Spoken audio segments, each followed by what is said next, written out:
Welcome back to Resistance Chicks. We're your hosts, Leah and Michelle. She said almost. I didn't know almost was like almost because she still had food in her hand. Well, because I'm starving, and this is delicious, by the way.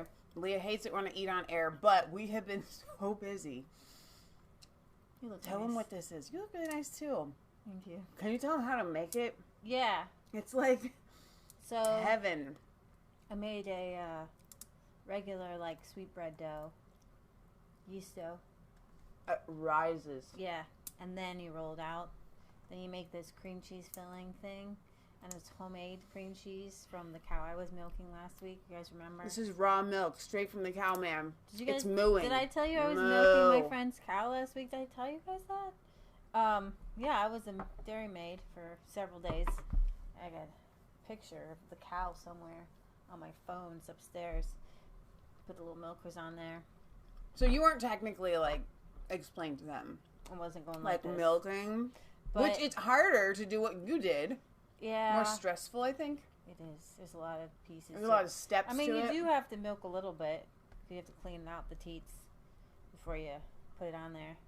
We have a really good European show coming up here today. On the 7th of July, 7/7 today. And I was praying today that I would give you guys some answers, some God answers about Tommy Robinson, because I know a lot of us were deflated when he was convicted. We didn't know he was convicted on 3 accounts. He was. But we're going to cover, I think, some of why Tommy does what he does, because the police, when they say the police turn their back on it, right, they rolls off their tongue like, oh well, Johnny didn't clean up his room. When you're talking about it, you're talking about the grooming gangs. Mm-hmm. I mean, it's like, it doesn't matter. They kind of think that if the little girls want to do it for drugs or whatever, then it's totally fine. It's more than that. It's, and we're going to cover this speech. Ann Whitcomb, she is so stinking fantastic. Here, wait. Every time I click on a YouTube, it's going to play. That's not what I wanted to do yet. Dude, that's the EU anthem that they turn their backs on. So nobody's getting notified of this stream right now, probably because I put Tommy in the title. Can you not? What happens if you take it down? Derek is here. Hello, Derek from Ohio. Here's a couple more people. I love my life. I'm going to share it. You guys should share it. I'm going to do it right now. Because we still can't stream on Facebook, so I've got to share it there. So forgive me if I'm not looking at the screen. Can we write him again? Facebook? Yeah. We can. Can we call him? Yes. No. Can we text him? Mm-mm. Buddy. Mark. You know what you will be able to do when the Patriot channel gets launched? Oh, really? Receive text messages when your favorite channels go live. A text message. Like, not just a notification. You'll literally get a text message. All right. So while everybody's coming, we're going to cover Tommy, and we're going to talk about Nigel and Brexit and how they turned their back on the anthem. It's kind of cool. Super awesome. But let's go to Germany for a second, where the AfD has 2/3 of their candidates banned from the regional election. What? The Saxony Election Committee has refused to allow 2/3 of the candidates for the AfD, the Alternative for Germany, to run in this year's regional election, citing technical discrepancies. Wow. Just a technicality on how they voted for their candidates.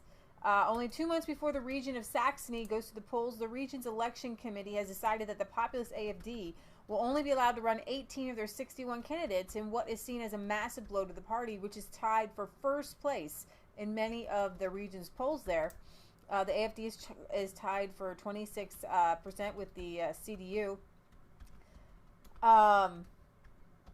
So I guess the first election method that they use, those people, there's only 18 of them, can go through. The rest of them, because they use 2 different election methods. And a lot of people are saying that this is a stitch-up, that it's just a way to weaken the strongest political competitor in the region. Regional elections in Saxony.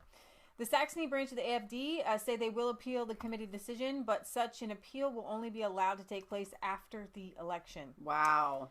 The AfD has seen election gains after election gain and sits in the German parliament as the official opposition. sections of the party were put under domestic surveillance earlier this year. It was even alleged that the Federal Office for the Protection of the Constitution had used information gathered by the far-left extremist group Antifa to build their case for spying on the members of the party. Oh my gosh. AFD branches and members have also been targeted by far-left extremists several times this year, including firebombing of a political office and the alleged attempt assassination of the Bremen Party chair Frank Magnitz. This is kind of like, Julius Caesar or something where, I mean, you've got assassination attempts. I mean, this stuff, you can't write this stuff fictionally. It's pretty crazy because Antifa here is growing, Antifa worldwide. What is Antifa? It has nothing to do with fascism, and I had never heard of them before the election of 2016. I know. And now they're worldwide. Were they a thing, though, before then? When know. is their founding? I think I still have crumbs of your I don't delicious know. raspberry tart. There certainly was no American chapter.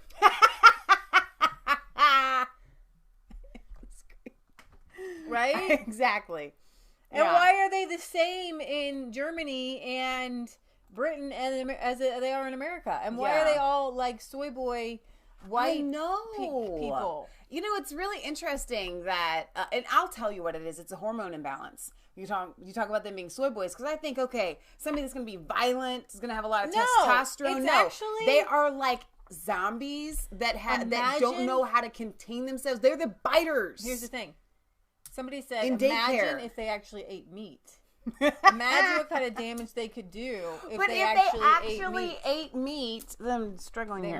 They might not be Antifa because I don't think they'd have such a hormonal imbalance. They have too much estrogen, which guys aren't supposed to have. So it's a worldwide phenomenon of low testosterone, too much estrogen. Worldwide Antifa there. Salvini to amend law to confiscate ships from migrant transport. NGOs is going to go and take the boat, baby. No more. No way. Matteo Salvini is said to be reworking the Security and Migration Decree to allow the government to confiscate any ships flying under the Italian flag. The new proposal comes as Italian migrant transport NGO Mediterranean Saving Humans announced it would be putting another vessel to sea following the confiscation of the other one, their Mar Junio in May. According to a report from the Italian newspaper Il Generale, Salvini directed those working on the security decree to prepare every useful measure to prevent what happened in the last few weeks from being repeated. That was when the Sea-Watch NGO stormed through the gates, basically, Italian territorial water blockade, and rammed a patrol boat in order to land the migrants against the wishes of Italian authorities. We covered that last Sunday. This just happened. This is a new law to make sure this doesn't happen again. All right?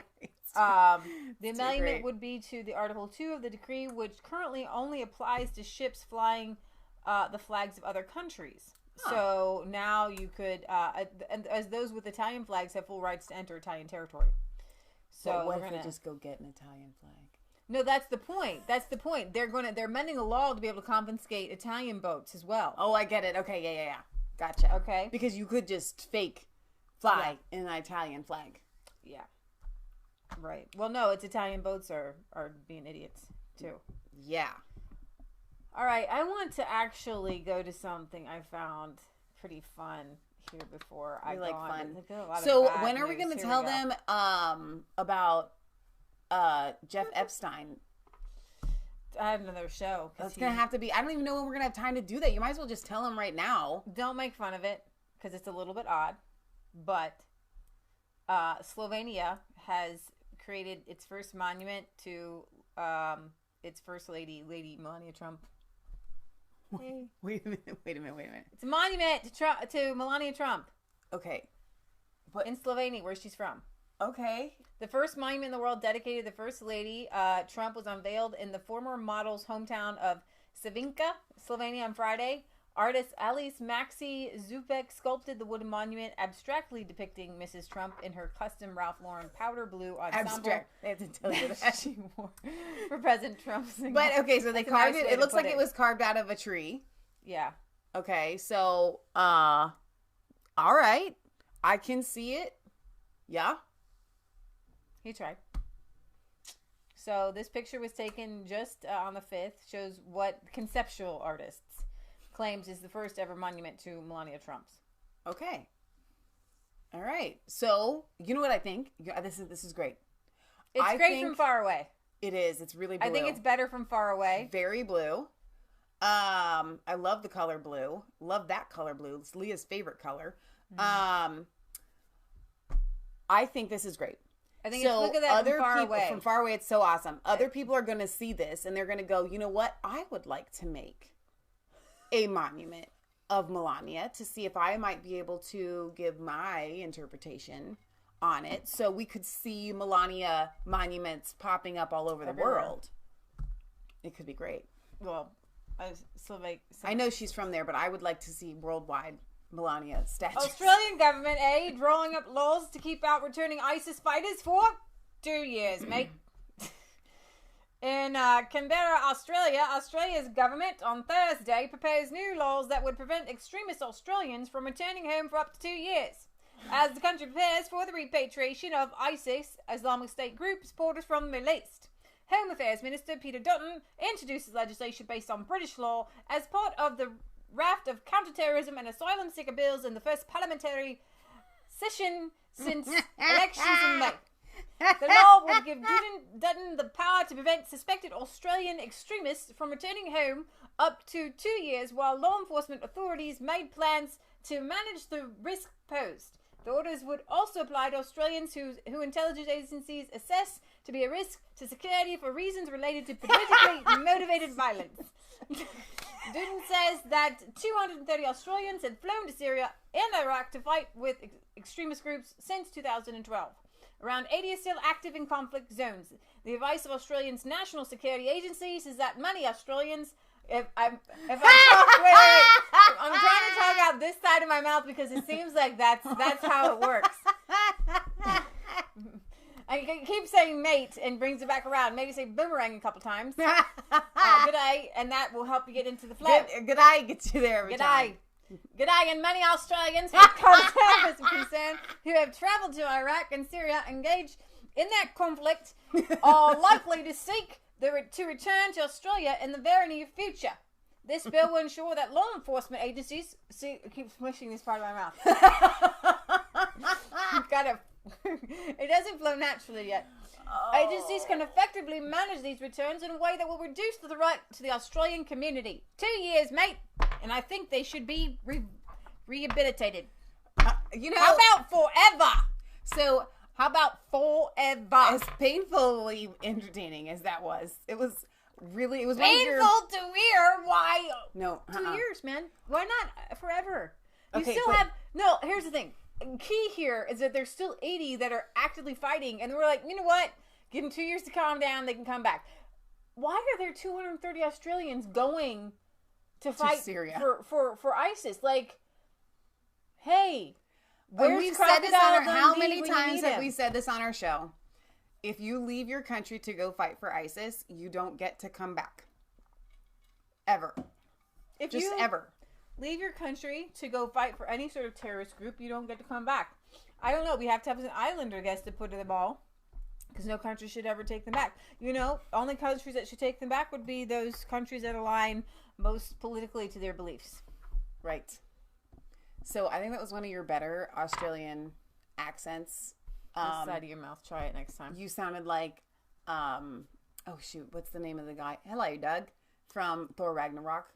Hello, Doug. There you go. He says, hello, new Doug.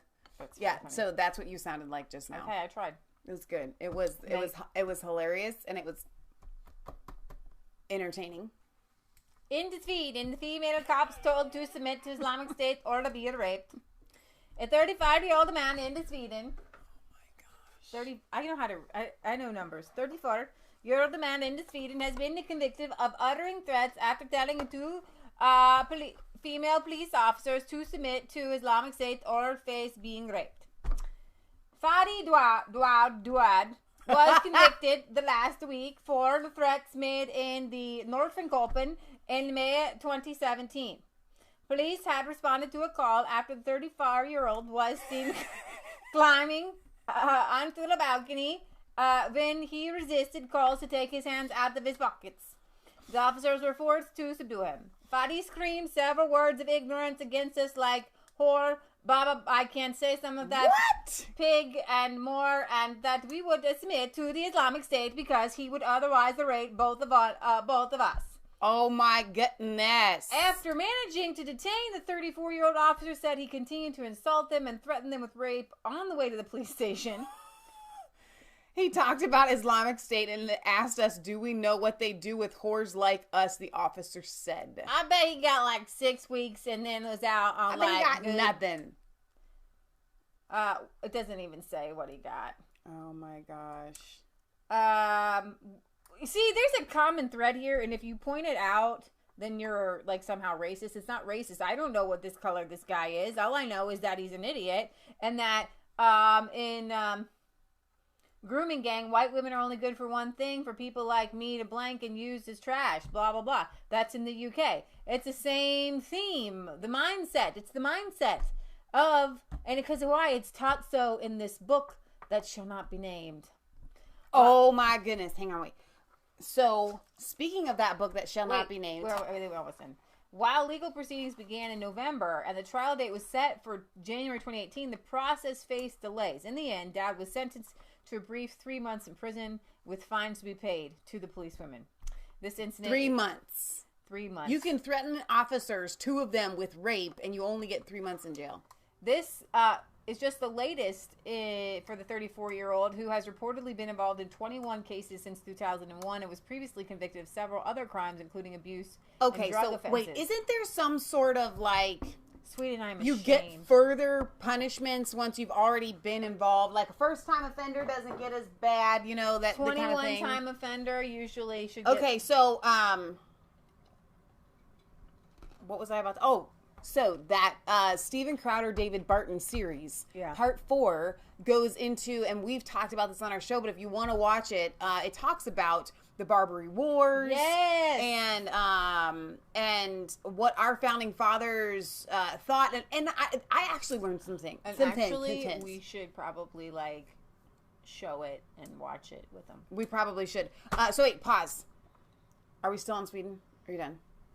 No, I just want to hit this real... Okay, so when somebody says something in the chat and I say something contrary, doesn't mean I'm saying anything against you. I just want to point out truth so that anybody that's in the chat can understand. Dale Jones very thoughtfully says, be careful drinking raw milk because it has not been pasteurized or homogenized. Now, I don't know if you're saying that tongue-in-cheek, and so I have to act as if you're saying it seriously. So I want to give some facts about... pasteurization and homogenization and raw milk. The reason why they had to start pasteurizing raw milk. It's just called milk, by the way. It's just called milk. For thousands of years. It was just milk. And nobody got sick. Here's the thing. Milk is not designed to be cooked. It's not raw. It's not meat. Right. It's milk. Do you know, it turns into cheese when you cook it, by the way. Do you know that the reason that we had to start pasteurizing the milk was because everybody moved to the cities and they had these cows in these horrendous conditions, so much so that people were milking cows and they were poor and they would put their feet in the buckets of milk that were warm because they were cold. Yeah. Okay? I mean, it was so vile, rather disgusting. Than say, you know what? We shouldn't have these kinds of conditions. The cows should be out on pasture and they shouldn't be in confinement. Rather than saying that, they decided, you know, we're going to kill all the good bacteria, all the good nutrients, and homogenize it. Now, homogenization is literally not necessary for the safety of milk. All it does is cause your body to throw free radicals. If you have to get pasteurized milk, that's fine. Do not get homogenized milk. It's really, really bad for you. So we get our milk, raw milk, from farmers that we trust with the practices that we trust. The last case of somebody getting sick from raw milk was like, people die in car wrecks. People die from medical things people all the time. Like spinach more than raw milk. Nobody tells people not to eat spinach. I don't buy spinach from the store because I'm terrified of what is it, E. coli? People have died from cantaloupe from E. coli too. I mean, it's so dangerous to buy produce from the store these days. To be perfectly honest, in milking this cow, I know all the steps that go into keeping it. Right. When the milk is in the bag. Right. It cannot have any anything bad in it. There's nothing in a cow. Right. That can cause. It's what happens to the milk between cow and wherever it goes. Exactly. Okay, because raw milk actually has good bacteria in it that will fend off any bad bacteria. Yeah. So Nom Nom says, I'm allergic to the chemicals that milk gives off when you warm it up. I can drink normal cold milk in its gallons. And a lot of people have found that you can drink A2 or raw milk or goat's milk when you are lactose intolerant. So, for example, because of people getting sick, that raw milk farmers now take extra precautions. Yeah. So you wipe and you clean the whole udder with a couple until there's no iodine. Well, no, with soap and water. Okay, yeah. First you do a bunch of soap and water, and then they have these special wipes everybody uses. You pull them out like baby wipes, and you wipe them down on all the teats, and then you squeeze some milk out, so anything that's left is just gone, and then you use a little bleach teat dip, so everything is bleach clean. Or iodine or whatever it is. And then like my friend who does the milking with the milker, you put the suction cups on there. Nothing touches that because you have these suction cups. You put the little red things back in there and stop it up. Nothing can get in there. Right. And so if anything gets in that milk, it was in your kitchen anyways, between that and bottling. Right. Because between the soapy water and the bleach water and then afterwards you do iodine in the teeth. So there's so much that goes in now to keeping, and guess what? Farmers for years didn't have any of that. They just took some water and didn't soap get sick. And they cleaned the cow a little bit. Now, the CDC and the FDA will tell you that this will kill you just by looking at it. And you go to one of their websites and they'll be like, listen, if you drink raw milk, oh my gosh, you're going to die. Well, I'll tell you what, it's a health food. It literally will make you better just by drinking it. So there's your little commercial break for those that may not know. A lot of people don't know. You just believe what you're taught growing up. I always thought milk had to be pasteurized and homogenized as well. You know, they lied to make Americans unhealthy. There's beneficial bacteria in here, and when you cook it up, it's not there anymore. Exactly. So I think One more thing. Go ahead. When you do a comparison of milk, you know how that you've ever had milk from the store and it goes bad and it's just like the most vile, awful thing on the face of the planet? This, like a butterfly, doesn't actually ever go bad. It just transforms into something else that you can eat. Cottage cheese, other sorts of cheese. You could have this milk that would sit out on your counter for a couple of months and it would still be healthy and you could drink it. It wouldn't taste good. It wouldn't taste good, but you could actually drink it. You'd have to chew Excuse it. me, you'd have to chew it, but you could consume it and it would be fine. Whereas milk from the store, if that were to happen, it would definitely, I think it probably would kill you. Yeah. You know? I think I showed this video, but if I didn't, there's a teen who had his teacher on video. Is a Scottish teenager who he was kicked out of class for asserting that there were only two genders. And he was suspended, and now he has been kicked out of school. And I wanted to see if Breitbart would post a link to the video here. He was thrown out of class. Here we go. All these links to try to get to this. So he's been suspended and now he's been totally kicked out of school because he filmed his teacher, and I think a part of it was filming the teacher, but still I think that you should be able to film your teacher. Wait a minute.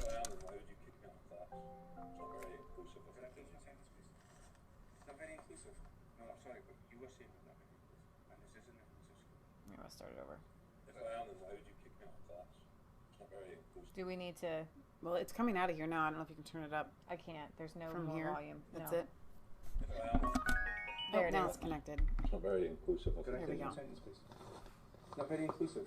No, I'm sorry, but you were saying was not very inclusive, and this isn't Here, let me inclusive read the school. thing. There's Yeah, nothing to see. how is They what can I read was the saying? 'Cause I was subtitles. saying There's that subtitles. There's the subtitles thing right is here. that there are more than one gender. Oh, you're right. It Yeah, looks like they- subtitles. you're- Never mind. Okay. Just kidding. Sorry. Pause. I'm going to start over. Okay. Okay, try again. You're entitled to your opinion. If I am, then why would you kick me out of class? It's not very inclusive of Can I finish opinion. my sentence, please? Not very inclusive. No, I'm sorry, but you were saying was not very inclusive, and this is an inclusive school.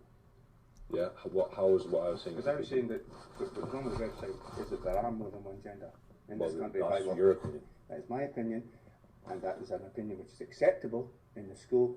I'm afraid yours, which you're saying that there's no such thing as anyone other than male or female, is not Scientifically, inclusive. there are just two genders. Depending on what I get gender that. But you're choosing to make an issue of this, because I said, are you really going to do it? That was your opportunity to keep quiet. You made the issue with it on the website. You said, oh, this website doesn't have more than... You were clearly given an opportunity not to pursue it. You chose to do so. Yeah, because I think it's You silly. chose to do so. Yes, that's the key question. You chose to do so. I think it's silly to have anything other than two genders. So. That, okay. Anything could you else please, is a could you personal please opinion. keep that opinion to your own house? Thank you. Not in the So school. you get to put your opinion out in class, and my No, opinion has to, I am not. My putting opinion has to I stay am inside my not house. putting my opinion. I am not putting my opinion out. I am stating what is national school authority policy. Okay? Well, it's not scientific whatsoever. Listen. Not every policy is scientific. Not every policy is scientific. And you can't come out here and say that I'm not being inclusive when someone says I something didn't you say. disagree with. So you I said what you were saying was not being you inclusive. kicked me out of class. If you want to have a discussion about it, we could have had a discussion. You don't have to kick me out of class. I'm and sorry, waste but 30 minutes of my time, where I could have been down revising, doing something else. Instead, I state something I believe in. You kick me out of class for 30 minutes. I'm waiting on. Take this somewhere else. You can make an official complaint. I'm not going to Please make do. an official complaint. Why not? I just think it's. I know what you think, and I know what the authority thinks. I know what the authority's point of view. Well, I know it's what science very thinks. very clear that we make no discrimination on the grounds of various. I wasn't making discrimination. I'm simply saying there are two genders, male and female. Yeah. Anything else is a personal identification. I'm sorry, but you chose to make an issue of making a point which is contrary to policy. You right? made the issue when you complained about the website, sir. Yes, and I made it in a way. And I responded and to I that by made, saying, but there are only two genders. and I never said made the issue. that I am not going here. You can choose, but you're making bad choices. I'm making bad choices, okay. I can- Well, can I take my bag and go to the research area and start revising Nope, it? you can stay here. Okay, I'll stay here. Thanks for wasting my time. Wow. I am not allowed to tell you how much of my time you have wasted. Okay. I'm not allowed to tell you how much of mine. So Nom Nom says, my opinion is superior to yours, and there is nothing you can do about it. Sounds like Miss Trunchbull from Matilda, ha, and the lefties are the new nasty teachers. A Scottish 17-year-old who was suspended for filming his teacher telling him that he could not say in class that there are only two genders has been told he cannot return to school. This YouTuber, I Hypocrite, has launched a new fundraising page on Fundly to support Murray. The Aberdeenshire pupil named Murray had shared the video on social media because, according to a friend, he wanted to expose the left progressive anti-scientific ideologies being taught at Scottish schools and expressed concern that telling very young children that boys are girls and girls are boys is a very dangerous thing. The viral footage revealed that the teen had been removed from class for stating that there were only two genders, with the teacher telling him that whilst the boy was entitled to his opinion, when you open up a biology book, it's pretty much... Are you sure, though? Because, like, we haven't seen a biology book in years. Wow. I don't know if they've been revised or not. The authority could not share it at school because the authority... Doesn't that not sound 1984? Oh, it totally does. And the school policy dictated that there are many genders, and to assert otherwise was not acceptable and tantamount to discrimination. Oh, my goodness. I know what you think. I know what the authority Don't thinks. try to do are Scottish. wrong. Don't. I know freedom. That's it. That's all you I got. know the authorities' point of view is very clear. Murray had been suspended for 1 week, according to the school, on grounds of sharing the footage of his teacher without consent, later tripled to 3 weeks. Now the pupil has been told he will not be able to return to the Mearns Academy to finish his education. The teen told a YouTuber who goes by I Hypocrite, who helped with the original story, that he and his mother had been called in for a meeting with school where he said people higher up in the school said it's not okay for me to finish my education at the school effectively, and they told me there's no chance I could return. The young man in question has not been permanently excluded, they said, but rather at the age of 17 has reached the end of his time in compulsory education. Oh, my goodness. But they'll allow in the illegal migrants at any age, right? Staff for the school are working hard to ensure the young man has a positive future placement in further education. The teen told the YouTuber that he was concerned that being barred from his old school could affect him getting into another one. So he has a little GoFundMe. Wow. Yeah, so it's absolutely insane. There is a Christian who won a case What was that at the bottom? I just saw it just like in passing. I don't want you to click on it. Oh, it was girls are told they can't wear skirts. Everybody has to wear gender-neutral trousers in Scotland now. You're kidding me. British in Britain. But what about Muslims? I guess they have to wear the trousers too. That's weird. Yeah, it is weird. It is weird. So you're forcing people to... So this all got started with whatever gender you feel like you are, you can be that. But now... It is gender discrimination by saying you actually can't be the gender that you want to be. No, you can say that.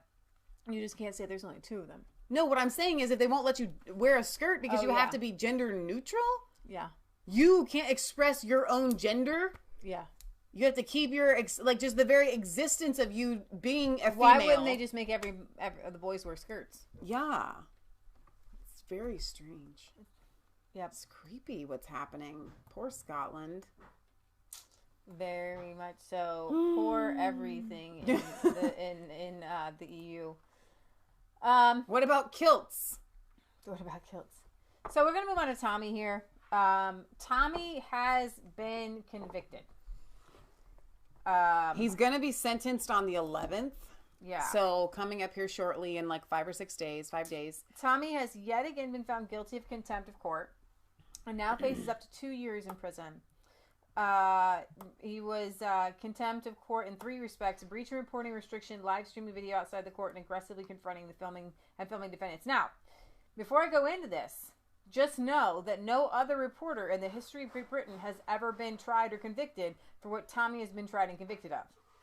He is being made a case of. Now, Dellingpool wrote this article. Dellingpool says he talked to people higher up who said there's no way he'll get that seat that he was running for, because if he does, they're going to put him in prison. This was a political hit job. They were going to put him in prison. They needed to shut him up. They needed to shut him down. I'll tell you what else. I watched I watched the expose. Tommy just had an interview with Nick Ferrari. Mm-hmm. Is that how you say LBC, it? Yeah. Is it really like Ferrari? It is Ferrari, like the car. And he had him on, and he talked about exposing a Muslim man running for Parliament. Mm-hmm. And I watched the whole thing, and this just came out on July 1st, I think. This just came out this week. Right. So he was doing some real reporting there. Well, it wasn't just reporting. He knew this guy, and and that's why Nick Ferrari had Tommy on, because they were texting. He was texting his wife. I mean, they were like friends and colleagues and so on and so forth. And Tommy said that he hated to actually expose this guy, but he had to. Because and I guess I'll just go there because... Free and impartial advice worth Well, following. you can't play the whole... No, I won't. I'll just bring it up, let people know what happened. And I will play a little bit of it. Wide.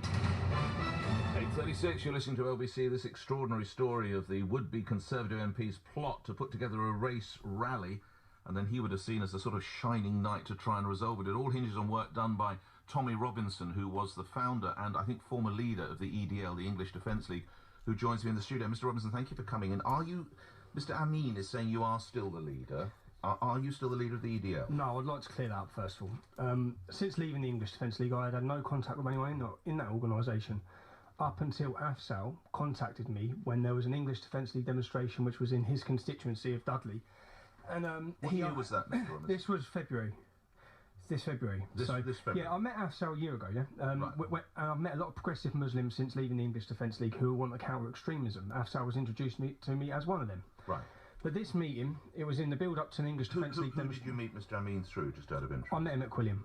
At Quilliam. At Quilliam. And this was around June of last year? No, I first met him 2013. 2013? Yeah. Right. Through Quilliam? Through Quilliam. Okay, so on you go. Yeah. So I had, I'd met Afsal, and he contacted me and said, can I come down and see you? He come down, we went for something to eat, and he asked me to meet the leaders of the English Defence League. Could I help facilitate a meeting with the leaders of the English Defence League? Afsal ticked all the boxes. From when I've met him, he's ex-forces, he's counter-extremism. He says it in these recordings, he agrees with 95% of what the English Defence League had stood for, and he wanted to help combat those problems. So I facilitated a meeting, we went up to Dudley, I left him talking to the English Defence League. That was my part played. And I've done that for the greater good. Even forming the English Defence League was for the greater good and dialogue I introduced them together for dialogue. Right. Sorry, the English Defence League was for greater good. Some of my listeners will think, how on earth can you say that? No, the reason for forming the English Defence League was for greater good. The reason was to tackle a problem that was very much there. The tactics and some of the behaviour of people during demonstrations, no. I can understand that your listeners will not agree. Right. Yeah. Now, I don't know if you're aware of what Mr. Amin is saying. He's saying that it really takes through the whole interview to get to the heart of it. I find it quite awkward reading his statement and I spoke to him Saturday. So the paper would have made you aware that. So Saturday morning you had a telephone conversation. Yeah. So I will go ahead and tell you what happened. So Tommy's kind of friends with this guy, but this guy has some money man. Money man tries to bribe Tommy Robinson. Says, "Oh, how much do you need to survive on? We'll pay." And the idea is that they want to get this guy in there. And he's not a conservative at all. And neither is the money man. And the money man is a labor guy. And it's designed to stack the deck. Right. And run as a conservative, run as an anti-extremist person. And they wanted to get this guy to be the next prime minister. And Tommy taped this whole meeting and exposed him. And now he's headed to prison. So I think that did have something to do with it, to be quite honest with you. Islamists, the mainstream media, and the left liberal establishment will be delighted to see the man that they call Stephen Yaxley Lennon crushed, humiliated, and put in his proper place.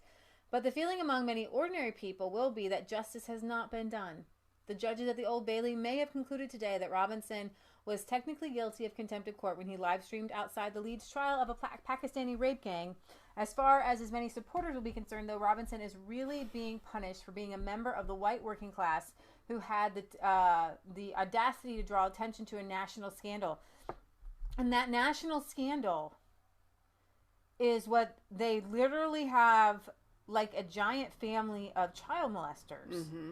And they don't want to talk about it. And it's amazing to me because they would be like the first to call out the Catholic priest scandal or something like that. But when it comes against the religion that shall not be named and what they are doing, you literally cannot talk about it. But it's even more than that because several other news outlets were reporting on these things. Tommy was literally reading what somebody else had written on it. They're actually allowed to report on it. The reason why Tommy Robinson is not allowed to report on it is because people actually hear him and people actually listen to him and people actually grasp a hold of the epidemic that it is when Tommy sheds light on it. Right. And that's why he's not allowed to talk about it. And why did he have to shed light on it? And why were the people getting so angry? And why did some of the members of the English Defence League go full anti-Muslim? Because the way that the police handled this, if the police had handled it the way they should have done, then there would not be the extremists out there. Right. Okay?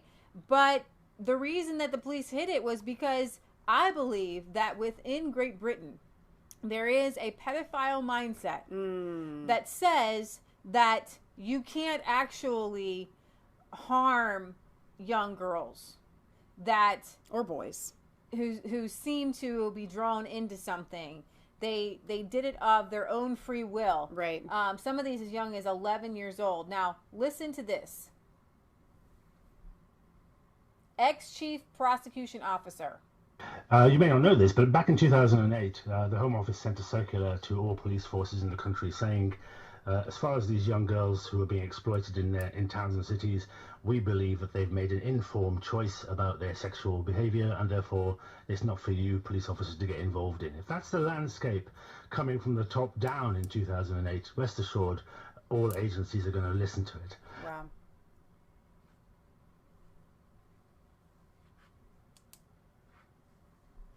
So these are the people who were part of that at the time.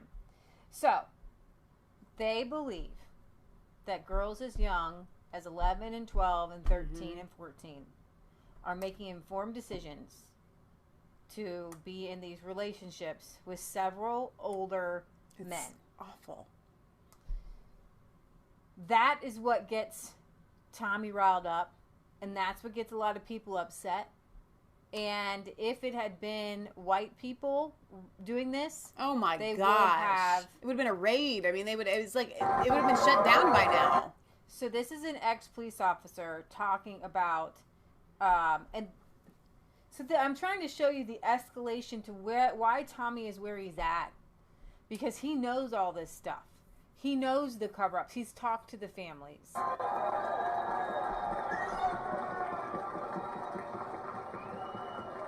Somebody might know me, somebody might not. I've got a YouTube channel. My name is Dion Miller. I'm an ex-police officer from Leicestershire Constabulary. During my service, I was awarded several letters of commendation. I received the Chief Constable's Commendation for Outstanding Service and was the recipient of a Bravery Award from the Prime Minister at that time, which I received at number 10 Downing Street. Thank you. I've not come here to speak to you today. When filming, don't clap. I've come here to speak to them. Yes! The police officers of this country. On the 19th of October 2018, and I hope you are listening,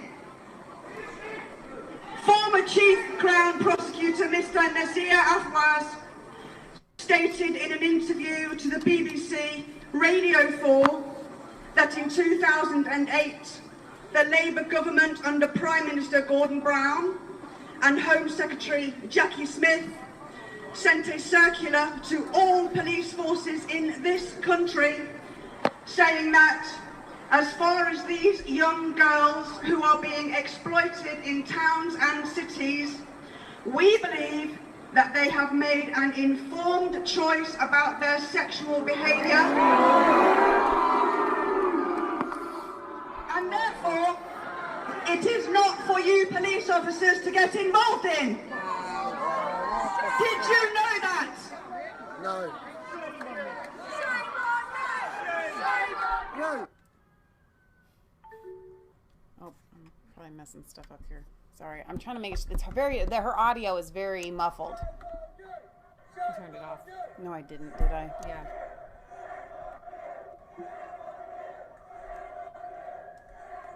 They're just saying shame on you.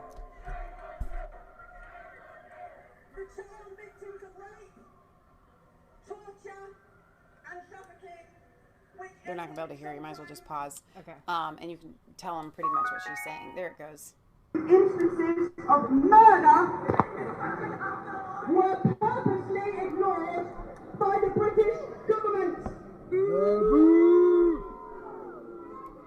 The inquiry into these horrific crimes against children laid blame squarely on the management of the social services, the so-called care organisations and the police, when in reality it was the British government who willfully allowed British children as young as 11 years old to become prey to vicious Pakistani Muslim rape gangs. And I think that that's really what, you know, Tommy, it's more than unfortunate that this happened. I watched Britt Baza shared with me I don't need that one, a video of a father who had a daughter who was part of this grooming, which happens, and she was brainwashed into it. I watched it as well. And when she, you know, it took her a long time to come back and be open with her dad again. And he fought and fought. I mean, he went to find her. Well, I was just going to try to play that part because if I can find the part where she wasn't going to school. A DI now and a DC sat on the settee at the home address. DI. Let's see. How old was she at this point? She was. Let's see. She was a normal kid and then screaming her head off, bawling her eyes started becoming really reclusive. Okay. This is the part where I wanted to get. He couldn't find her, and then he found her, and he goes to this flat. Her mum went into the flat. She was there in hysterics. She was just crying, screaming her head off, bawling her eyes out. I entered the flat where the Ghanaian guy eventually answered the door. I recognised this person from the stairwell, still got the same hat on. Okay, before that, he saw his daughter being dragged up the stairs by her hair. I searched his flat and everything for any belongings of him and called the police. The police come.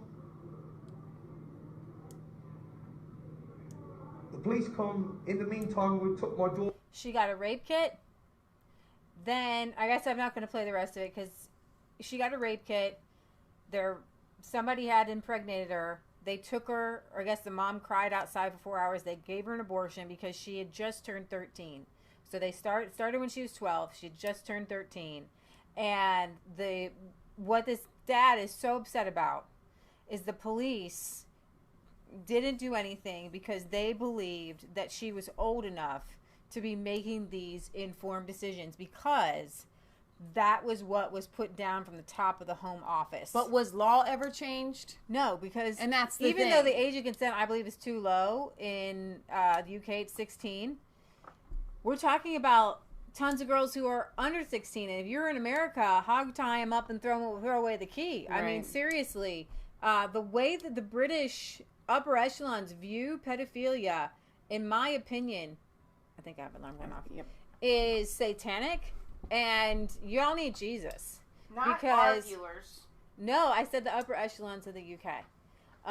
From Parliament to the British authority, the way that they view pedophilia is that children, especially those who are just post-pubescent, really, those ages between 12 and 16, they can't make informed decisions. And it's wrong, and that is what a lot of these people are standing up for, and that is what Tommy is standing up for. And there's a lot of powerful people who put a lot of stock in pedophilia, who put a lot of stock in hurting children, who put a lot of stock in just being able to do whatever they want whenever they want. And people like Tommy rock the boat. They expose powerful people, money people who have a lot of money. And that's why Tommy's going to prison, by the way. Right. So, Britt Baza says, Michelle, in the UK law, a girl under 16 who has sex has been statutory raped. Kelly PB Fam says this is so wrong. Andrew Austin says, I know some Texas ladies and they have been married since they were 14. You can actually get your parents to sign on to that here in the United States. I'm not sure what the law is there in the UK. I am not a proponent of this. No. Totally it's horrific. I think that a lot of people in the country, Appalachian times, and it was usually between two people under 18. Right. And usually one was pregnant. And that's the thing. It's very rare that you will find a parent that will sign off on their child who is 14 years old marrying somebody that's like 20 or over 20. Something really ridiculous. That would just be, the parent should be in prison at that point. Yeah. My reaction is that the British government continually slam Russia, they continually slam China about free speech and about their treatment of journalists. Today, I'm going to be sent to prison next week for the second time because I asked, as a journalist, how are you feeling about your sentence? And they've found that, and the original charges have completely changed. The charges I was released from prison for, the charges I was cleared on, they spent 5 months sitting looking and invented more charges. My charges were that by asking the Muslim paedophiles how they feel about their verdict, that causes them anxiety.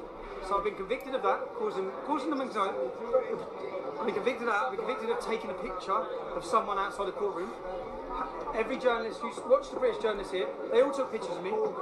And they've actually ruled against what the British law is on the judiciary's website. Courts have no power under Section 4.2 to prevent publication of material that is already in the public domain. I read off a BBC News website. Okay, everything I read, everything I said that day was already in the public domain. Do you know what they said in court? That on their own website, that's wrong. That's wrong. That's wrong.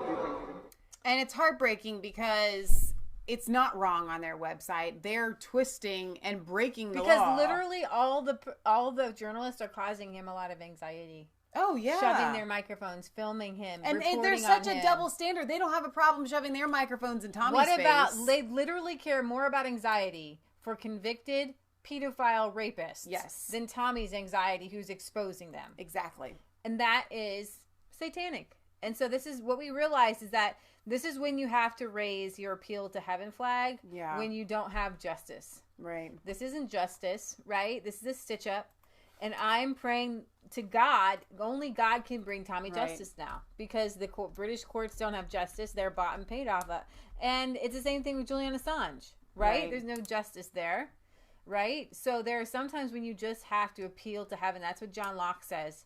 I don't know if Michelle even wants to bring up that quote because it's well, here I brought up the flag just for and we talk about this on our show, but I don't know how often I actually show you guys the flag. This is an appeal to heaven flag. When you are left with no other recourse but an appeal to heaven, I think it's actually your strongest position for you to have as a Christian and as a nation, and that's to have an appeal to heaven. Okay. To God, to pray. So, if you've never read or listened to the audio version of the Second Treatise of Civil Government, it's not long. I suggest you do it. Chapter 14 says, from John Locke, and where the body of the people, or any single man, is deprived of their right, or is under the exercise of a power without right, and have no appeal on earth, then they have a liberty to appeal to heaven, whenever they judge the cause of sufficient moment. And therefore, though the people cannot be judged, so as to have, by the constitution of that society, any superior power to determine and give effective sentence in the case, yet they have, by a law antecedent and paramount to all positive laws of men, reserved that ultimate determination to themselves which belongs to all mankind, where there lies no appeal on earth, viz. To judge whether they have just cause to make an appeal to heaven. And then in the United States, John Locke was British, by the way. In summary, John Locke's contention that no man had an inherent power to regulate or restrict divine attribution in civil affairs. Arbitration. Even in dire circumstances, he alleged national rights transcended the political process. The appeal to heaven motto was even fashioned into a famous patriot flag, sometimes known as the pine tree flag. And the flag flew over a squadron of 6 cruisers under George Washington. Additionally, it was adopted by Massachusetts, where the flag adorned both state and private naval vessels. Although overshadowed by the more famous Gladstone flag and the 1777 flag of the United States adopted by the Continental Congress, I absolutely love this, the appeal to heaven flag, and we have one that was flying. Well, no, it fell down, and then I reattached it yesterday. Did you? When our regular American flag came, and I've got the Betsy Ross flag coming that we're going to fly as well. So, all right. So, this is Amy, and she was a victim of the rape gangs, and she spoke out during the rally for Tommy. Men are still walking around the Telford area, grooming young, vulnerable girls like myself. Even 12 years old, I went and I seen a girl in a freezer, dead. And they tell me if I spoke out, that would happen to me. And this is why I'm a strong survivor today with my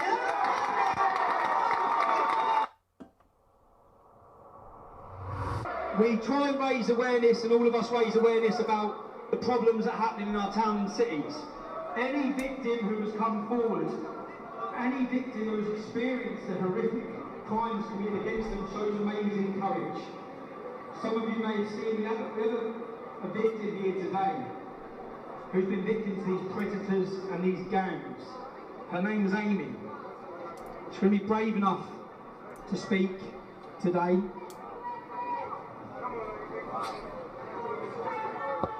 So it shows courage to go up against. The social services involved in the case when I was 11 to the age of 14, they didn't even have any training until last year. All these people, I did interviews, hours on end, and these people are still walking around today, heads held high, threatening my family with firearms. I mean, it's disgusting. It's disgusting, and I'm here today because I'm a strong survivor, and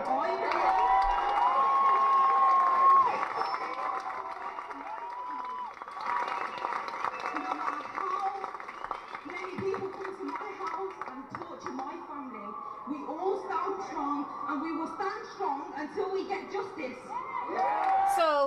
grooming gang members can go to her house and cause her family anxiety, but somehow maybe they just can't find them. Or maybe, it's not that big of a deal. Or maybe none of these people are convicted. Yeah. But Tommy Robinson, for exposing them, goes to prison.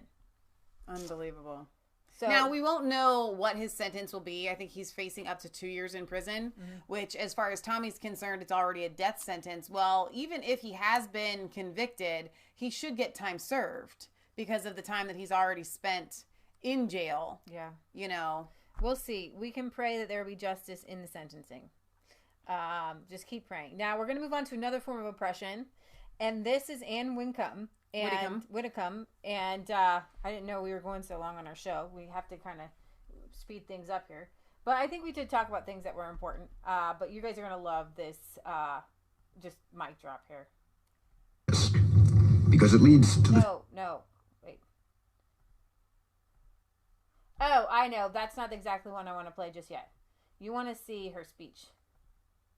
Thank you, President. It's a great honour to speak on behalf of the largest single party in this place. And may I say that if I needed any convincing... I'll make her smaller. I don't know what happened. I don't know what happened. What did happen? What is going on? At all. That's very strange. That the best thing for Britain is to leave here as soon as possible. It was the way that those elections were conducted yesterday. Because if that is this place's idea of democracy, then that is a serious betrayal of every country that is represented here. Because it is not democratic at all. And that is just one of many reasons why Britain is right to be leaving this place, hopefully on Halloween. And it is right because there is a pattern consistent throughout history of oppressed people turning on the oppressors, slaves against their owners, the peasantry against the feudal barons, colonies, Mr. Verhofstadt, against their empires, and that is why Britain is leaving. And it doesn't matter which language you use, we are going, and we are glad to be going. I represent the southwest of the United Kingdom. Facciamo concludere. And I found on my Come to a conclusion, please. first day that this place has decided, at least this place hasn't, the powers that be have decided to actually increase the size of fishermen's meshes, thereby reducing their income by 40%. That's what you do here. That's why we're going. Grazie, News concluda. how long, wir gehen, we're off. Isn't she so awesome? Grazie. Oh my gosh, I love her so much. Shiny Show says, you go, Anne. Britt Boston says, Anne is a complete patriot. Stuart the Brit says, she's a scary woman, 'tis Anne. So, boom, well said, says Worth a Look. She also says that she believes that Nigel could win a general election. Oh, Your new job. Well, I think enjoying may be stretching it a bit, but I'm certainly into it. I was down with the Cornish fishermen last week. Now, as you can see, I've arrived here in Strasbourg, so it's certainly very challenging on lots of fronts. Now, the big question, Anne, is this, isn't it? It's what is the Brexit Party going to be doing in the next few months to a year? And I paint to you a scenario I actually painted to Nigel Farage when I bumped into him at the cricket actually last week, and I said to him, it could be the Brexit Party, for argument's sake, watches Boris Johnson become Prime Minister and then cock it all up, and it triggers a general election, which potentially triggers a Jeremy Corbyn government, and he then cocks it up even worse than Boris Johnson, and that in 8 months to a year's time, we are desperate for a knight in shining armour with his merry men and women to storm in and save us. Enter Nigel Farage and the Brexit Party. He becomes Prime Minister. You become Home Secretary. Game over. Look at the smile on her face. You've been reading far too many fairy tales, Piers. I do believe that Nigel Farage could win a general election, but I don't think we need Corbyn first to prove that. The people are already saying very clearly, very loudly, in poll after poll, they want the referendum result honoured. That is what the Brexit Party is about.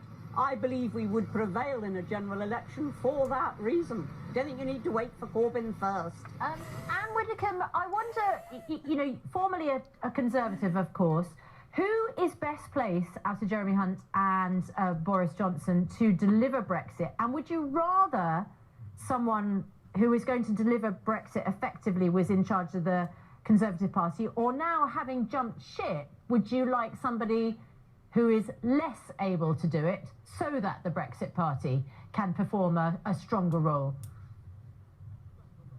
Oh no, that's not the idea at all. I want one thing. I want Brexit.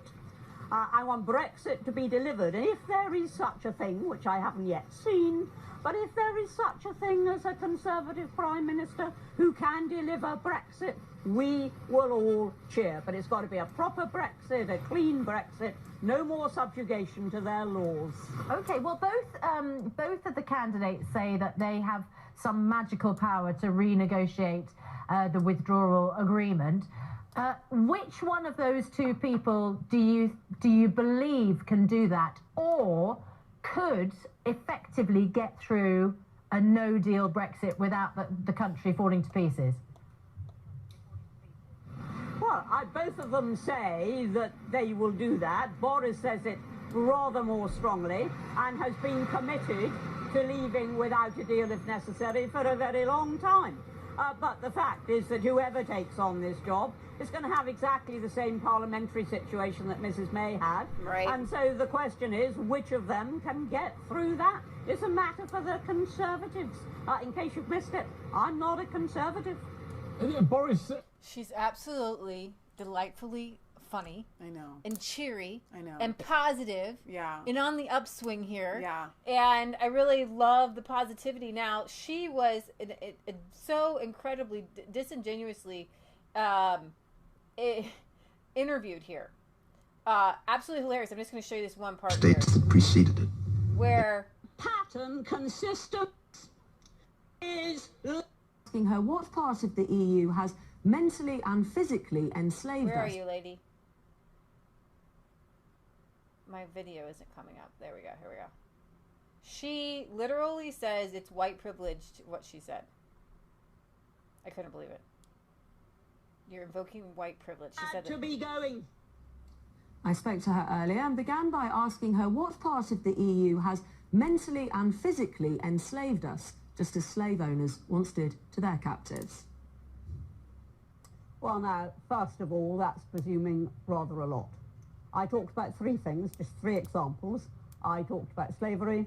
I talked about colonies revolting against empires. I talked about peasants revolting against feudal barons. And anybody could see that that was three examples of my basic thesis, which was that if people are oppressed, eventually they rebel. And that is what we did in 2016. We rebelled. And I do believe we've been oppressed, in as much as we haven't been free to make our own laws or to control our own borders, or even to be governed freely by our own elected government, because we're subject always to the overriding nature of EU law. But the word oppressed and using the word slave is so laden. You surely know that as a former parliamentarian, that words carry such meaning. Frankly, if I said good morning, people would interpret that adversely. They'd say Anne Widdecombe's insensitive because it's not a good morning for everybody. If people want to interpret what I've said in a particular way, that is not my responsibility. I said we'd been oppressed. I stand by that. It is total white privilege on your part to use the word oppression in such a easy, cavalier manner. You're playing to the gallery. I know that you're bright enough to understand an argument. The argument was there is a pattern throughout history which shows that if you oppress people for long enough and hard enough, they eventually rebel. The comparison is between oppressors and the oppressed throughout history in different ways. In different ways. I didn't just restrict it to slavery. Now, it's up to you. If we can go round and round and round in circles, I was talking about oppression. I stand by what I said. If you want to melodramatically interpret it, that is up to you. I can do no more than stand. She's just Wow. amazing. She is amazing. She's just amazing. Everything. So apparently now, the word oppressed, you cannot be oppressed unless you are a person of color, Right. apparently. So it's literally impossible for you to be oppressed. So, actually, you could say that every non-white Brit was oppressed by the EU and is being oppressed by the EU. But if you're white and in the UK, then the EU can't have oppressed you because it's impossible to be oppressed if you are white. Because historically, white people have oppressed people. So yeah. I mean, do y'all understand going back to like the children of Israel? Okay, like I'm not really sure. It's up in the air what kind of color they were. I mean, some people have them as like a white race. Some people have them as a Middle Eastern race. Well, we know David had red hair. We know that David had red hair, okay? But whatever it was, they weren't black people. I know Moses did marry an Ethiopian woman, right? There were a conglomerate. Your point is I that think. people throughout history have been oppressed. Yeah. And that's what I like. That's even with the American Revolution, I was thinking about that. White people have been sold into slavery since the beginning of mankind. But slavery isn't the only kind of oppression. Exactly. What Anne Wincombe said in the last part of her speech, she said there's a law proposed that would make the British fishermen in her Right. area, make their nets bigger, and they would lose 40% of the catch. Right. That's oppression. Yeah. All right, so here is Michael Portillo on Brexit. Well, I thought Benedict's piece, dripped with disdain and contempt for democracy, her mocking of the Brexit Party, which did win the European elections, which is the largest party in the European Parliament, which has every right to turn its back when the anthem is played of an entity that claims... They all turn their back. I'm going to Now- play that okay, clip yeah. in a second. national status that wants to be United States. You thought they were right to turn their backs? Well, yes, because... Wasn't that a bit childish? No, I don't think it was actually. The president of the session said that you listened with respect to the anthem of another country. That's perfectly true. But this is not the anthem of another country. This is the anthem of a country that many of the people in that auditorium want to bring about. They want to bring about the United States of Europe. And we are fundamentally opposed to it. And the reason we're fundamentally opposed to it is because it cannot be democratic. And Benedict likely used the word appointed for the new president of the Commission. That is the whole point. Appointed, not elected. The thing that you are creating is not democratic. All right, Indeed, in your own words, you portrayed that it's not only not democratic, it is anti-democratic. Let Benedict... And that is absolutely true. Now, I want to try to find my interview here. Oh, Okay, if great. you want to. Candace, here's a little bit of gossip. Not gossip, this is people news. You may not know this, but I did not know this. Candace Owens is engaged. She's going to be married. Right. There's a story to this. Are you going to But tell I'm going to make one big boast, all right? We were here first. We were here maybe first. it's for both crazy and I'm sorry. It's only, you act like I do it on purpose. No, I know you don't. All right, so she is, let's see, she just put this out there. What's his name? Candace Owens. What is his name? They've just did it. Candace Just Owens. put fiance. Nope. There we go. There you go. That's probably what I want. Because they did a whole article on her lately, just recently. So she tells a story in the interview about how she was a nobody. Wait, I wanted to get to the point. I wanted to bring it up. I wanted to tell the thing. All right, she wants to tell the punchline. I know. Do you already know this? I don't know about the fiance. I was just going to tell about Nigel calling her out Here and it being is. really nice to her. No. Here's the punchline. You're not going to tell him this that is part? the Sunday Times. You don't want to tell him that part? I will. Okay. That's the part I was going to tell. Okay, this guy here, that's her fiance. This is her. Now, you'll never guess this. He is the son of a lord, a former Tory who defected to the Brexit Party. She's the right-wing American who believes black people should dump the Democrats. Nigel Farage played Cupid. This summer, they cement their relationship. They're getting married at a Trump family vineyard. Damian Whitworth meets him and does this whole article in the Sunday Times. This is a love story for the age of Trump and Brexit. She's a beautiful African-American conservative activist, adored by the president and dedicated to rallying new troops. And then it goes on to talk about, I read more of it, but she's 30 and he's 28, and they met because this guy was friends with Nigel Farage, and she had met Nigel Farage, and he fell in love with her at first sight, and Nigel Farage introduced him. So the backstory of that, which you didn't tell, which would have been fine for me to lead into, was the fact that Candace Owens was a nobody. Like, not really a nobody, but she had a YouTube channel, okay? And I thought she was knew at, that, well, I don't think a lot of people understand, because I didn't know it until I watched the interview, and I felt pretty informed. Oh. Did you watch the interview? I did. Okay, so what she says is she was at CPAC, and she got introduced to Nigel Farage, and he was so kind to her. And he remembers that moment, and really she kind of almost attributes her success to, you know, Nigel recognizing. So she her. says to him, "You're the Brexit guy." Yeah. And that's when she says, the idea. I got the idea for Brexit based on Nigel Farage. And there was a guy backstage who was very nice to me. I'll just play I looked at him and I said, "Oh my gosh, that's Nigel Farage. And you were just the happiest, nicest person in the entire world." And I said to myself, this is the guy that's leading Brexit. And in that moment, I said, in America, there needs to be a Blexit. So you really are the source, not only of the Brexit movement, but of the Blexit movement in America. Well, I loved your energy, you see. That's what it was when I first met you. I loved your energy. And hey, you know, that's why you've got a long way, because you believe in it, you're optimistic, you want to change. So I wanted to play that. That was my little That's gossipy, really gossipy fun. story. I was like, That's oh my cute. gosh, you gotta be kidding. She's marrying this, he's a hedge fund manager. She's marrying this really rich British lord son. Yeah. Lord son. Son of a lord. You know, when people ask me and want to talk about Trump, just flat out denied that he was grooming Ivanka. It was like he almost kind of said it like, no, it's absurd. When he was asked the other day, they said, "Are you grooming Ivanka for the presidency?" And he was like, "No, I'm not grooming Ivanka." Like, okay, like no. But when we talk about people being elected in the future with this, do you remember how we showed the Time article with Trump, 2020, 2024, 2028, 2032, and so on and so forth?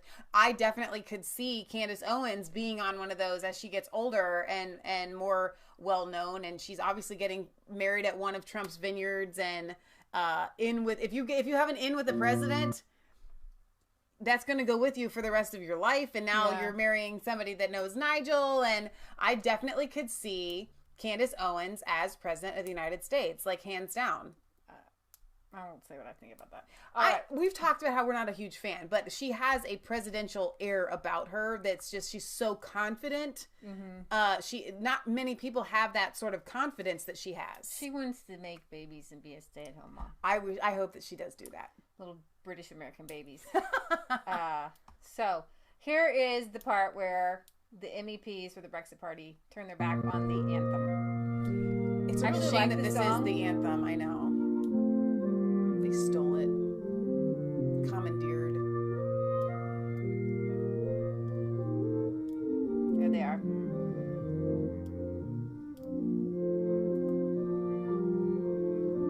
You know, it's a Christian song. God our Father, Christ our Mother. Somebody look at this guy. Look at this MEP taking a video of them. Well, our political editor Darren McCaffrey is at the Parliament in Strasbourg, and he joins us now. Darren, this is the first parliamentary session for many new MEPs, as well as for the new Parliament, of course. Was that disrespectful? No, because they think that they're a country. They're not a country. So turning your back on their anthem. Nigel Farage, MEP, who is leader of the Brexit Party. Welcome, Mr. Farage. Thank you. First of all, let's reflect on what happened this morning in the chamber and your party deciding to turn its backs on Ode to Joy. Why was that? Ode to Joy, thank you. It's a Christian song. Well, they struck up with the anthem, and we sat, and the President of the Parliament, the Italian Tajani, said it is polite to stand for the anthem of other nations. So the cat's out of the bag, isn't it? He's calling it a nation. So we did what we were told and we stood, but we turned our backs. And I'll tell you why. Not just because we reject the concept of a nation called the European Union, but because nobody else in the whole of the rest of Europe has ever been asked whether that is what they want. Is it disrespectful? I mean, ultimately, you know, is it disrespectful? It is a democratic institution. Is it disrespectful to take the ancient nation states of Europe and without asking anybody, turn this place, which started off as a free trade club, or supposedly a free trade club, into a nation? It's very disrespectful indeed. It is the anthem of the European Parliament, though. It is a democratic body. You were elected like all 751 MEPs. Is it not disrespectful to those voters? I'm not showing respect for foreign anthems that have been imposed upon us. And I know we didn't shout, we didn't scream, we didn't wear clothes with rude words written all over them. We just very quietly obeyed the instruction to stand and turned and faced the other way. Okay, moving on to Brexit. It is a new Parliament, but the old issues still remain. You hoped you wouldn't be here. Do you still think you'll be here on November 1st? Well, I don't know. I mean, look, you know, Theresa May told us 108 times we were leaving. On March the 29th, we didn't. We now have Boris Johnson telling us it's, you know, do or die. We're leaving on the 31st of October. And suddenly, hard man Hunt, Jeremy telling us he's going to give this lot until the end of September. And if not, prepare to leave with no deal. Look, they are trying to get elected. They are trying to become Prime Minister. Will they deliver? I doubt it. I hope I'm wrong. I really hope I'm wrong. The one thing that may get us out on Halloween is that I think both of them are beginning to understand that the threat of the Brexit Party is for them existential. So there is a chance that we'll get out, but I'll believe it when I see it. Two other questions. First of all, one is on this investigation. Talk about you being barred from Parliament. Okay.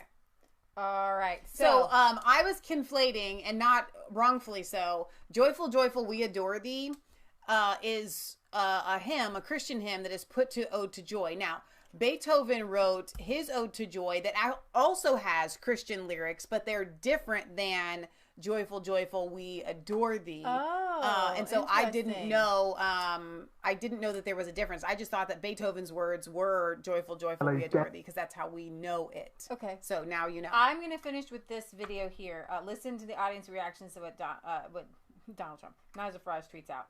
So the Lib Dems turn up in bright yellow garish t-shirt, disobeying the dress code of any normal parliament in the world, and make their protest that way. The Brexit Party turn their backs to an anthem that the United Kingdom actually opted out of in the Lisbon Treaty. One of the reasons why the European Constitution was defeated in France and in the Netherlands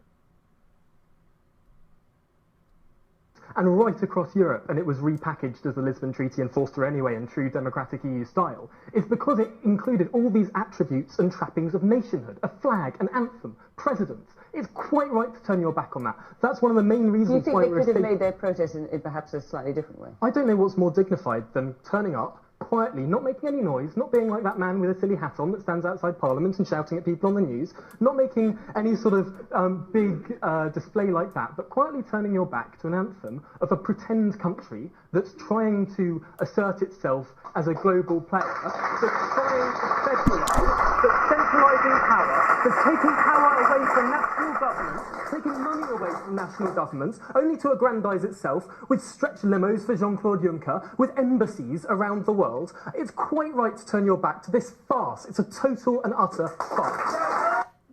It got a standing, I don't know if it got a standing, but it got an ovation, Yeah, and got over that's 1 million views there. Wow. Some of these young Brexiteers are so smart. Yeah. And I envy the vocabulary of what they teach you guys across the pond. I agree. Because some of these young guys just have an immense vocabulary. We're stuck with like pizza, taco, burrito. Oh my gosh. You know. Oh my gosh. So Adeline says, if only people would actually study history instead of believing blindly the rhetoric given. Well said. Jack Russell says, if we don't leave soon, when the EU goes down, it will take us with them and cost many more than $39 billion. David Baggett says, November 1st, it's over. We are out of there. Ben Patterson said, Ode to Joy, Beethoven's lyrics evokes a somewhat vague concept of God, though it does acknowledge him. Kelly says, please keep my daughter Chevy in prayer. She jumped off the hay wagon and tore her calf muscle. Ugh. Oh, that's awful. May need surgery. She's on crutches. That's terrible. So Kelly tells us in the chat that she called into Nike about the Betsy Ross shoe. So you guys can check that out at Kelly PB Fam.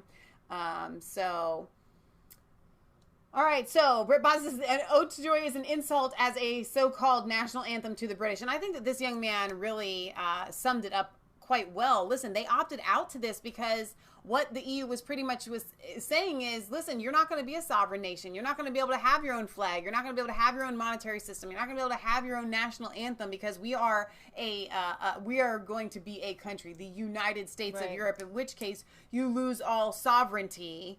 Right. Of who you are. And I can't imagine any country actually signing up to that. Right. Nom Nom says, Ode to Joy was also played at Hitler's 52nd birthday. What a weird choice.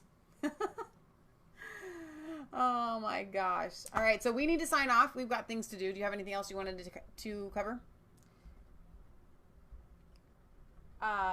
No, I have other stuff, but we have to sign off. But I wondered if we could sing Joyful, Joyful. We can sing Joyful, Joyful. But which? Joyful, joyful, we adore you, God of glory, Lord of love.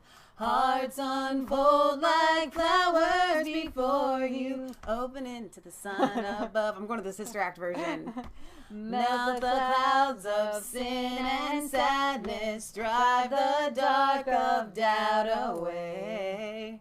Giver of immortal gladness, fill us with the light of day. It's so hard to do the original versus we watched too much Sister Act. All your works with joy surround you, earth and heaven reflect your rays. Stars and angels sing around you, center of unbroken praise. Field and forest, vale and mountain, flowery meadows, flashing sea. Chanting bird and flowing fountain, praising you eternally. We could work on that. Maybe we should just sing it the regular way. Okay, yeah, I'm trying to. It's the rest of it just comes. Always giving and forgiving, ever blessing, ever blessed. Wellspring of the joy of living, ocean depth of happy rest. Loving Father, Christ our brother, let your light upon us shine. Teach us how to love each other, let us to the joy divine. Go ahead. Mortals join the mighty chorus which the morning stars began. God's own love is reigning o'er us, joining people hand in hand. Ever singing, march we onward, victors in the midst of strife. Joyful music leads us onward in the triumph song of life. Now you just sing it again. Sing how you want to sing it. Go ahead. Break it down, girl. Joyful, joyful, we adore you, God of glory, Lord above. Hearts unfold like flowers before you, open into the sun above. Melt the clouds of sin and sadness, drive the dark of doubt away. Giver of immortal gladness, fill us with the light of day. Fill us with the light of day. Fill us, fill us, fill us. Fill us with the light of day. Yay! All right, that's how they should. If they came out and sang Joyful, Joyful, We Adore Thee, like, if they had Sister Act people come out and just sing that and the kids be jumping and running around, I wouldn't turn my back on that. No. No. Okay. All right, you guys. We love you. God loves you. God bless. Remember, It's not just a conspiracy theory if they're trying to stitch up Tommy Robinson. That's so true. Pray for Tommy, and pray that Tommy realizes that he has to have an appeal to heaven. That he's going about it not all the wrong way, but partially the wrong way when he just puts all of his faith in what man can do, in what lawyers can do, and not in what God can do for him. He Doors said, open for you when you trust in God. He felt like a dead man walking, and I want him to be a live man walking. So Lord, we just lift up Tommy to you. Yes. I pray that you touch him with your Holy Spirit. I pray you bring him people across his path to preach him the gospel of Jesus Christ, to let him know that he can live for Christ. Amen. And he doesn't need to die. Hallelujah. I plead the blood of Jesus over him. I ask you to protect him, and I ask you to turn this whole argument on its head and bring truth and justice, not anger, not vehemence, not violence, just truth and justice to victims, and stop the abuse, and stop the rapes, and stop the injustices. And I just pray for our brothers and sisters over there in England. I pray that you give them freedom of speech for Christianity, to which is why so many people left there to begin with. And Jesus and amen. Amen. We have a P.O. Box. 107, Milford, Ohio, 45150. If you want to send us your letters, we will read them on air. You're not sending enough letters. But thank you for the hats and other things that you're sending. But I do genuinely want to hear from you, and I want to hear what you guys have going on in your corner of the world. We love you. God loves you. And we'll see you back this week. I want to be able to talk about a lot of the other news that's going on right now. Jeffrey Epstein being arrested. That's crazy. You know, I got an email from Economic Democracy today that you might want to read, and his take on that, and so on and so forth. I think it was from him. Maybe it was from someone else. Okay. He was talking about robots and stuff, too. No, I can't remember All right, which guys. one. All right. We love you. God loves you. See you later. God bless.